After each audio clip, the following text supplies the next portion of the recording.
By the end of June 1861, the $6,000 salvage operation of the USS Merrimack's lower hull was completed, and the vessel was sitting safely in the No. 1 dry dock at the Gosport Navy Yard. On the 11th of July, 1861, the Secretary of the Confederate Navy, Stephen Mallory, officially approved the conversion of what remained of Merrimack's hull into a casemate ironclad. Before discussing the actual construction of the Virginia, I wanted to point out some of the major suppliers to the project that Stephen Mallory had made contracts with. Firstly, and most importantly, we have the Gosport Navy Yard, which is where the ship was going to be assembled. Next we have the Atlantic Iron Works, which was relatively local to the Gosport Navy Yard. They would supply the initial orders of iron plate, 86 boiler plates to conduct repairs on the boilers, and they would also supply iron tools like punching machines. Next we have Mahaffey's Iron Works, also known as Green's Foundry. This was located right beside the Gosport Navy Yard, and they would supply the men to conduct repairs on the boilers and machinery, along with the proper tools and materials. Finally, special attention has to be given to the Tredegar Iron Foundry and Rolling Mill located in Richmond, Virginia, as their operation would slightly change during Virginia's construction, meaning the working plans of the ship had to be altered. Prior to construction work beginning, the Virginia's initial plans called for a casemate that had a 30-degree slope with 3 inches of iron on top of 24 inches of wood, and there was controversy surrounding this as many officers did not believe that that armor would protect the ship's casemate. A few live firing tests were conducted on a mock-up model of the Virginia's initial armor scheme, and it was found that 3 inches of iron, even backed by 24 inches of wood at a 30-degree angle, was not adequate at protecting the ship from shot. Another test was conducted that had 4 inches of iron on top of 24 inches of wood, and it was sloped back at 45 degrees, and this was good at keeping out shot, so it was decided that that would be the new scheme for the Virginia's casemate.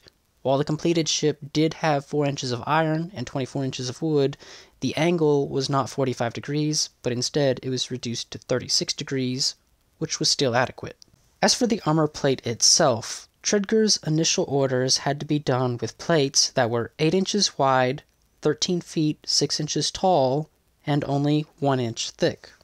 Naval constructor Porter, who was overseeing the conversion of the Merrimack into the Virginia, wanted plates that were 2 inches thick, and Tredegar eventually found a way to punch iron plate 2 inches thick, and so the first shipments of iron that were delivered to the Gosport Navy Yard in November were only 1 inch thick, while the remainder would be 2 inches thick.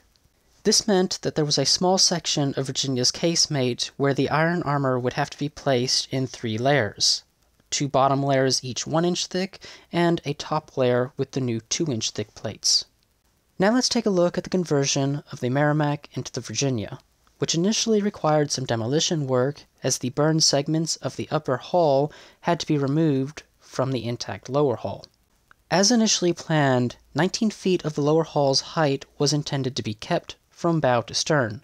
However, it was found that at the stern, where the propeller well was located, they could not go down to 19 feet as this would cut into the propeller well, and this meant that the propeller would have to either be shaved or outright changed with a smaller component, and this meant that the ship would be slower than it already was. So it was decided that while most of the ship's lower hull would only be 19 feet tall, the area around the propeller and propeller well would be 20 feet tall. The reason that Porter had designed the Merrimack to be cut down to 19 feet from bow to stern was for stability reasons, as he found that this would give the best reserve for stability, which would hopefully correct the problem that the Merrimack initially had.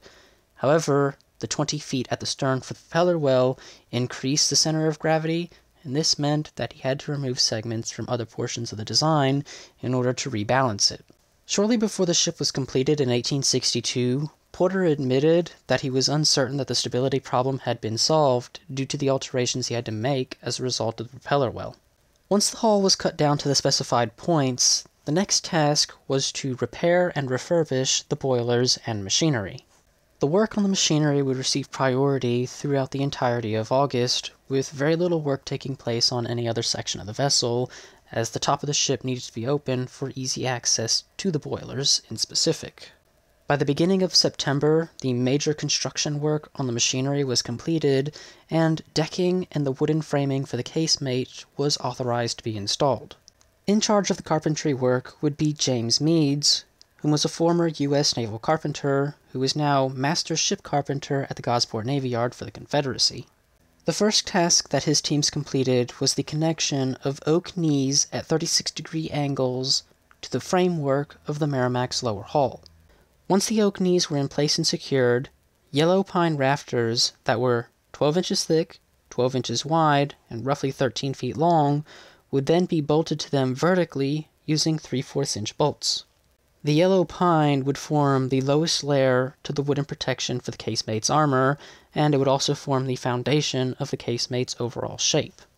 Once the yellow pine rafters were in place, another layer of pine would be connected to the top of that, using planks that were 8 inches thick, 12 inches wide, and once again roughly 13 feet long. This layer of wood would be laid horizontally and would form the second layer for the wooden armor. Once this layer of pine was in place, it was caulked and pitched, making it watertight, and once that was completed, the final layer of wood, using white oak, which was 4 inches thick, 12 or 15 inches wide depending on the location on the casemate, and once again roughly 13 feet long, would be bolted on top of the pine. The oak layer would be laid vertically, and this completed the 24 inches of wooden armor. With the wooden segments to the casemate in place, iron knees, which were salvaged from the yard as the Union failed to destroy them when they fled in April 1861, would then be connected to the innermost layer of the casemate, roughly 1/3 of the way up, and to this, timbers would be connected, which formed the gun deck. At the top of the casemate, where the hurricane deck would be located, oak timbers, which were dovetailed, were connected, and to these, oak beams would then be connected that were each 7 feet long, running across the beam of the ship. On top of these pine beams would be grated iron plates, forming the hurricane deck and allowing ventilation into the top of the casemate. Once the carpentry work was completed for the casemate, its dimensions were as follows. Its length at the top was roughly 150 feet, while its width was 7 feet, and its length at the bottom was roughly 180 feet, while its width was 52 feet, which was the widest point of the ship. With the wooden segments to the casemate in place, planking was placed on the bow and sterns of the ship, completely closing off the lower hull and completing the major carpentry work for the vessel's conversion. At this time, an addition to the design was completed and was ready for mounting, and this was the 1,500-pound iron ram that was casted at the Navy Yard. It would be bolted to the bow and stem heads with through bolts, and it would project roughly 2 feet ahead of the ship's stem.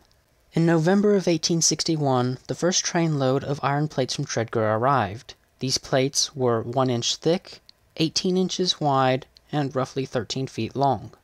The 1-inch armor plates would be laid in 2 layers on the port and starboard sides of the casemate, not the bow and stern.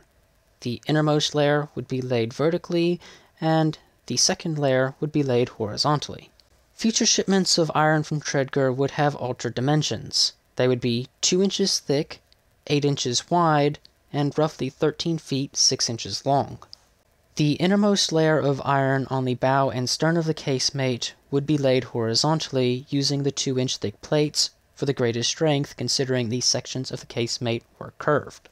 Once the first layer of 2-inch armor was in place all around the casemate, the final layer of armor, which would be 2 inches thick, would be laid on top of the entirety of the casemate, with the plates running vertically. All of the iron was bolted using through bolts to the 24 inches of wooden backing. Now the iron was the most significant part to the ship's protection, and this was the section of the ship's construction that would result in it being delayed, as Virginia was expected to be completed at the end of January 1862. Unfortunately, all of the iron plates from Tredegar had to be shipped via train, and the railroad system in the Confederacy was not extensive, and virtually every branch of the military was using it, meaning that the railroad system was not able to keep up with the orders of iron going from Tredegar to Norfolk. This inevitably meant that the completion of Virginia was consistently delayed until March of 1862. On the 13th of February 1862, 2 weeks after the ship was supposed to have been completed, it was decided to test the ship's ability to float within the dry dock. The dry dock was flooded with water, and Lieutenant Brooke wrote in his diary the results of the test. The ship has been afloated in dry dock, draws less water than anticipated. Additional plating is applied to her submerged deck part forward and aft. The day's experiment was also leaked to some newspapers, and it was quickly regarded as a failure. An issue that the steam frigate Merrimac had was dead rise, and this was now an issue coming back to haunt the Virginia.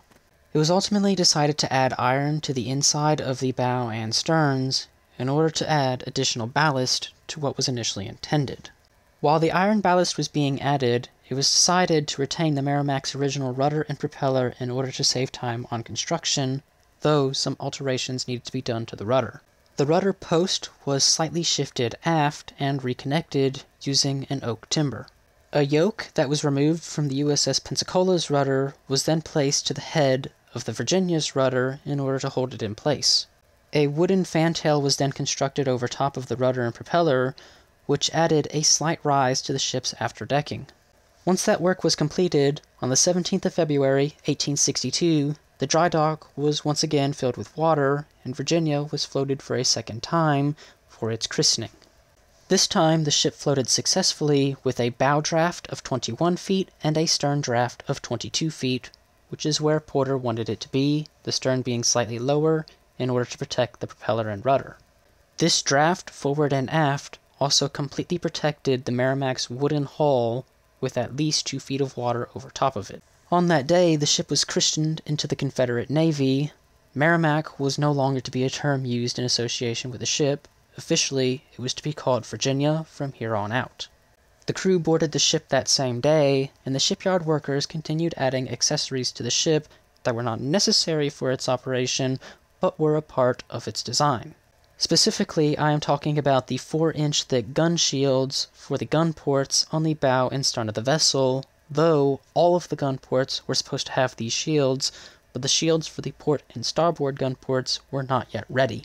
Over the course of the next 2 weeks, the ship would wait idly for coal and powder provisions so that it could go out on its sea trials, which would occur on the 8th of March, 1862, and after sailing down the Elizabeth River on its trials, it would go straight into battle at Hampton Roads. It must be stated that while the ship was fully functional, it was not yet fully completed to the design plans, and in reality, by the time it sank in May of 1862, it was never completed as was initially designed, as it was still missing components.